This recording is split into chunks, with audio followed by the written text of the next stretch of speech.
नमस्कार दोस्तों, स्वागत है आप सभी का एक बार फिर से मेरे YouTube चैनल पे। तो दोस्तों, इससे पहले वाले वीडियो में हम लोगों ने पेपर 1 का मैथमेटिक्स के लिए एनालिसिस किया था कि क्या क्या टॉपिक पढ़ना है। तो आप लोगों ने कमेंट किया कि सर पेपर 2 के लिए भी बताइए। तो आज की इस वीडियो में हम लोग मैथ पेपर 2 का बात करेंगे कि क्या क्या वो इम्पोर्टेंट टॉपिक है जिसे आपको पढ़ना है, जिससे ये पूरा पेपर हर बार आता है। तो ये वीडियो अभी तक जितना सीटेट का एग्जाम हुआ है सभी पेपर को एनालाइज करने के बाद हम बना रहे हैं। तो काफी इसमें मेहनत लगा और काफी टाइम लगा है। आप लोग इसे देखिए, अंत तक देखिए और इस टॉपिक को स्टडी कीजिए। पेपर यहीं से आते हैं हर बार। आप अपने प्रीवियस ईयर पेपर भी चेक करेंगे तो आपको ये चीजें देखने के लिए मिलेगा। और अपने दोस्तों के साथ शेयर कीजिए, कमेंट कीजिए कि नेक्स्ट वीडियो आप किस टॉपिक पे चाहते हैं, ताकि हमको भी सहूलियत होती है कि आप लोग क्या चाहते हैं, क्या देखना चाहते हैं उस पर वीडियो बनाने में।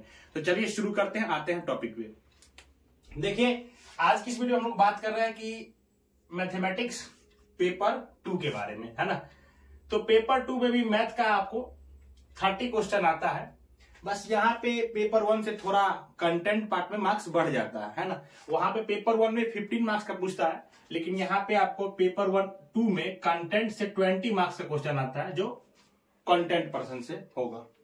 यानी कि कंटेंट जो होगा 20 मार्क्स का होगा और पेडागोजी जो होगा 10 मार्क्स का होगा। पेडागोजी का 5 मार्क्स कम होता है और कंटेंट में 5 मार्क्स बढ़ता है। तो आज की इस वीडियो में हम लोग बात करेंगे कि कंटेंट का ये जो 20 मार्क्स का प्रश्न है कहां से आता है, कहां से इसको प्रिपेयर करना है। ठीक है, थोड़ा वीडियो में अभी लाइटिंग का प्रॉब्लम है और तो आप उसको मैनेज कीजिएगा। और वीडियो अगर आपको ये छोटा छोटा लिखा हुआ दिखता होगा तो क्लियर नहीं दिख रहा होगा तो थोड़ा क्वालिटी बढ़ा के देख लीजिए, क्योंकि बोर्ड छोटा है तो ये सारी चीजें लिखनी थी एक बार में, इसलिए छोटा छोटा करके हमने लिखा है। तो ये चीज आप मैनेज कीजिए, धीरे धीरे ये चीज जल्दी इंप्रूव हो जाएगी। ठीक है, तो पेडागोजी का जो 10 मार्क्स है और इस पेपर 2 के लिए, और पेडागोजी का 15 मार्क्स जो है पेपर 1 के लिए, जस्ट इसके बाद हम उस पर वीडियो लेके आएंगे। पेडागोजी का भी पूरा एक कंप्लीट एनालिसिस आपको देंगे, जहां से आप उतना ही टॉपिक कंप्लीट करके ये पूरा क्वेश्चन सॉल्व कर सकते हैं। ठीक है, तो आज हम लोग बात करेंगे कंटेंट के ये 20 मार्क्स के बारे में। ठीक है, देखिए सबसे पहले इसमें पढ़ना होता है नंबर सिस्टम। नंबर सिस्टम हम लोग पेपर 1 में भी पढ़ते हैं, तो कुछ चीजें वहां से काम आएगी यहाँ पे भी। लेकिन पेपर 2 में नंबर सिस्टम जो पढ़ना है उसमें आपको पढ़ना होता है knowing our numbers. Knowing our numbers कहने का मतलब है कि नंबर सिस्टम में जितना टाइप्स ऑफ नंबर है ना, क्लासिफिकेशन जो आती है वो चीजें यहाँ पे पढ़ना है। जो जो टाइप्स के नंबर है उसके बारे में डिटेल में पढ़ना होता है। क्वेश्चन आपको हम दिखाएंगे, इनफैक्ट क्वेश्चन आपको हम कम्युनिटी में डाले भी हैं, तो वहां से भी देख सकते हैं इससे कैसे कैसे क्वेश्चन पूछे जाते हैं। उसके बाद आता है प्लेइंग विथ नंबर, यानी कि जो नंबर के साथ खेलना। कहने का सेंस ये कि ऑपरेशन ऑफ नंबर जो भी है ये सारे ऑपरेशन इसमें आ जाएंगे, तो प्लेइंग विथ नंबर होता है। टेस्ट ऑफ डिविजिबिलिटी, यहां से प्रश्न हर बार देखे जा रहे हैं। टेस्ट ऑफ डिविजिबिलिटी आप जब पेपर देखेंगे प्रीवियस ईयर पेपर तो आपको यहां से प्रश्न मिलेगा। ठीक है, उसके बाद आता है प्राइम फैक्टराइजेशन, यहां से भी प्रश्न आते हैं। कई बार संख्या का प्राइम फैक्टराइजेशन दे दिया जाता है, उसमें से एक डिजिट के जगह पे कोई वेरिएबल लिखा होता है, फिर पूछा जाता है कि इसके जगह पे क्या आएंगे। तो प्राइम फैक्टराइजेशन से भी बार बार प्रश्न आपको देखने के लिए मिलेगा। प्रीवियस ईयर पेपर देखिएगा तो एलसीएम एचसीएफ, यहां से भी प्रश्न आते ही आते हैं। एलसीएम और एचसीएफ से प्रश्न आपको देखने के लिए मिलेगा। एलसीएम एचसीएफ का कुछ कंसेप्ट क्लास 10th में भी है, तो हम लोग जब पढ़ेंगे टॉपिक वाइज तो उसको कवर कर लेंगे, क्योंकि कभी कभी प्रश्न वहां से भी ले लेते हैं ये लोग।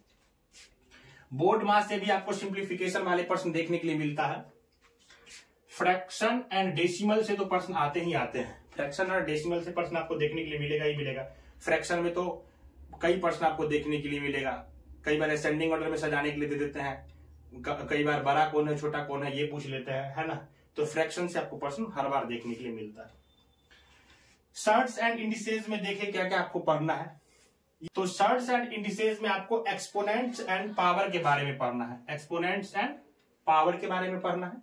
उसके बाद पढ़ना है, यहां से भी प्रश्न आपको देखने के लिए मिलता है एक्सपोनेंट और पावर के बाद, पावर से भी। उसके बाद एक्सप्रेस ए स्मॉलर या larger number two standard form, यहां से भी प्रश्न हर बार आ रहे हैं। और इसको हम लोग साइंटिफिक नोटेशन भी बोलते हैं। तो साइंटिफिक नोटेशन बोलिए या स्टैंडर्ड फॉर्म में एक्सप्रेस करना, तो यहां से आपको प्रश्न मिलेंगे। स्क्वायर एंड स्क्वायर रूट से भी प्रश्न आपको देखने के लिए मिलते हैं हर बार। और उसके बाद आपको पढ़ना है क्यूब एंड क्यूब रूट्स पढ़ना है। ठीक है, तो ये टॉपिक है जो आपको शर्ट्स एंड इंडिसेज के अंतर्गत आपको पढ़ना है। उसके बाद देखिए एल्जेब्रा, अलजेब्रा तो काफी इंपोर्टेंट है, कई प्रश्न आते हैं, एक सेट में 2, 3, 4 प्रश्न भी आपको देखने के लिए मिलते हैं। किससे? अलजेब्रा से। अलजेब्रा से आपको पढ़ना है linear equation in one variable, ये चैप्टर क्लास 7 की है ना। उसके बाद आपको पढ़ना है अलजेब्रिक एक्सप्रेशन एंड आइडेंटिटीज, तो ये अलजेब्रा में आपको पढ़ना है अलजेब्रिक एक्सप्रेशन एंड आइडेंटिटीज। ये लंबा चैप्टर है, इसमें ही सारी चीजें कवर हो जाती है, जितना भी अलजेब्रा का प्रश्न आपको देखने के लिए मिलता है। और एक है फैक्टराइजेशन अलजेब्रा में, ये काफी इंपॉर्टेंट है, अधिकतर बार ये फैक्टर करने के लिए आपको दे देता है कि इसका ये फैक्टर होगा या नहीं होगा, क्वेश्चन में आपको देखने के लिए मिलता है। तो ये फैक्टराइजेशन वहां से आपको कंप्लीट करना। उसके बाद आपको पढ़ना है ज्योमेट्री। ज्योमेट्री में पढ़ना क्या क्या है देखिए, इसको पूरा एक्सप्लेन हम कर दिए हैं। अंडरस्टैंडिंग एलिमेंट्री 2D और 3D शेप्स के बारे में पढ़ना है, यानी कि बेसिक 2D और 3D शेप्स के बारे में जानकारी होना चाहिए पहले तो। उसके बाद इलर्स फार्मूला, वाओ, यहां से तो प्रश्न आते हैं। हम अपने चैनल पे पहले भी इसे पहले वाले सीटेट के लिए हम इलर्स फार्मूला करवाए हुए हैं, तो आप वहां से भी उसका भी वीडियो देख सकते हैं। तो यहां से तो प्रश्न आपको देखने के लिए मिलेंगे ही मिलेंगे, फेस और एज काउंट करने वाले, है ना। तो इलर्स फार्मूला से आपको प्रश्न देखने के लिए मिलता है हर बार। लाइन्स एंड एंगल से भी प्रश्न आपको मिलता है हर बार। अधिकतर सेट पे आपको देखिएगा क्वेश्चन मिल जाएगा कि ट्रायंगल का ये एंगल निकालना है, क्वाड्रिलेटरल का ये एंगल निकालना है, तो लाइन्स एंड एंगल से प्रश्न मिलते हैं। उसके बाद ट्रायंगल एंड इट्स प्रॉपर्टीज, इससे भी प्रश्न मिलते हैं। इसमें एक प्रश्न हर बार आपको देखने के लिए मिलेगा कॉन्ग्रुएंस ऑफ ट्रायंगल, ये काफी इंपॉर्टेंट है। कॉन्ग्रुएंस ऑफ ट्रायंगल जो हम लोग पढ़ते हैं ना, जो रूल है कॉन्ग्रुएंसी का, तो वो आपको यहाँ पढ़ना पड़ेगा, वहां से प्रश्न आपको हर बार देखने के लिए मिलता है कॉन्ग्रुएंस ऑफ ट्रायंगल से। उसके बाद पॉलीगन्स, पॉलीगन्स के बारे में पढ़ना है, और अंडरस्टैंडिंग क्वाड्रिलेटरल्स। अंडरस्टैंडिंग क्वाड्रिलेटरल्स में क्या क्या पढ़ना होता है देखिए, parallelogram, rhombus, rectangle, square, kite और ट्रेपेजियम। तो यहां से भी प्रश्न, ये टॉपिक है, इन सबसे प्रश्न आपको देखने के लिए मिलते ही मिलते हैं। जब हम लोग क्वाड्रिलेटरल्स पढ़ेंगे तो ये सारी चीजें उसमें कंप्लीट कर लेंगे। ये तो ज्योमेट्री का पार्ट था। अब उसके बाद हम लोग आ जाते हैं देखिए सिमेट्री और रिफ्लेक्शन। देखिए सिमेट्री से क्वेश्चन आते ही आते हैं हर बार। सिमेट्री फिगर पूछ लेते हैं, सिमेट्रिक लाइन पूछ लेते हैं, तो इसे आपको प्रश्न देखने के लिए मिलेगा। और रिफ्लेक्शन इसी में है। उसके बाद कंस्ट्रक्शन, कंस्ट्रक्शन से प्रश्न आपको मिलते हैं। कंस्ट्रक्शन करने के लिए नहीं दिया जाएगा, लेकिन इसे कंस्ट्रक्शन से प्रश्न मिलते हैं कि ये साइड, ये 3 साइड दे देंगे और पूछेंगे कि ये कौन सा ट्रायंगल बनाएगा, या ट्रायंगल बनाएगा या नहीं बनाएगा। तो कंस्ट्रक्शन से भी आपको प्रश्न देखने के लिए मिला है।